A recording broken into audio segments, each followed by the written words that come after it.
بسم الله الرحمن الرحيم.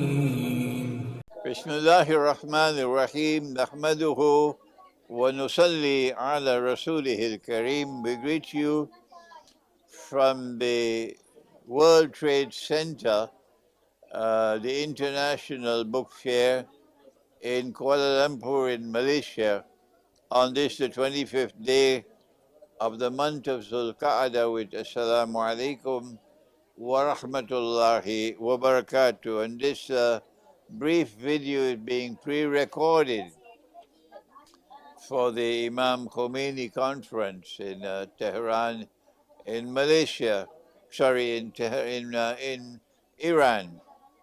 And I am not that familiar with the thought of Imam Khomeini, rahimahullah, to be able to speak on what the organizers have asked of me, but I'm more familiar with the revolution which he presided over, which took place, I believe, in 1979.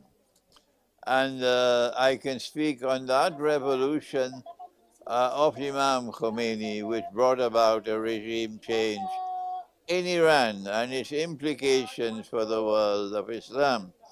And I hope that this contribution of mine would be of some benefit and of some value for the conference, which is, I believe, an online conference. Now then, when the 1979 revolution took place, what happened was that it brought down one of the most powerful regimes in the world of Islam, the regime of the Shah of Iran, who was supported by the Western world with all the weapons that he needed, all the technical advice that he needed, everything that he needed, the Western world gave it to him, because the Western world did not want to see Islam re-emerge in Iran. They preferred to have a secular nationalist regime in charge of Iran rather than an Islamic revolution. And the Western world also supported the Shah in his repression of the Iranian people through the internal Savak, or the intelligence agency, the Savak. And there was endless torture in Iran. I was a student at the Graduate Institute of International Studies in Geneva in 1979, doing a PhD in international relations. And as a senior PhD student, I was allowed a desk in a building close to the Palais des Nations, the United Nations building in Geneva. And I had someone sharing a room with me who was from Iran and who was a critic of the Shah.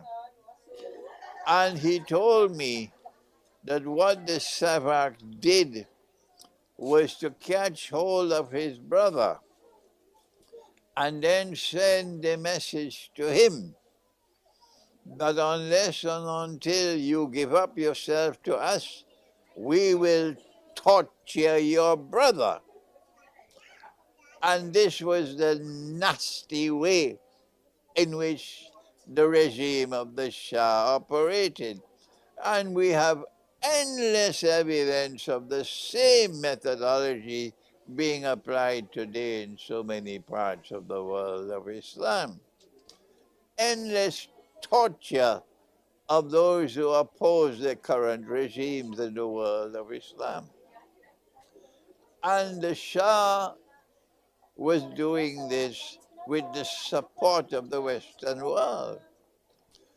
Imam Khomeini was successful in causing the world of Iranian people, regardless of whether they were religious or not, of rising up in a spontaneous regime change, a spontaneous popular uprising which was successful. I don't know how many were killed by the Shah and his regime in order to suppress that revolution. Maybe 1 million or more died. I don't know how many. But the important thing was that Imam Khomeini showed the way how to bring down an oppressive regime with his popular revolution, a popular uprising. The same thing that happened in Iran was copied in Bangladesh 30, 40 years later, when the regime of, her name I believe is, I can't remember her name now, in Bangladesh, Hasina, who was oppressing the people of Bangladesh. Those who were supporting the Islam in Bangladesh were the ones being killed by the internal oppressive regime. The, the, the, the Bangladeshi equivalent of the Savak. And the people of Bangladesh copied the methodology of Iran and of Imam Khomeini, and they gave their lives. And eventually the regime crumbled, and Hasina had to flee the way the Shah had to flee from Iran.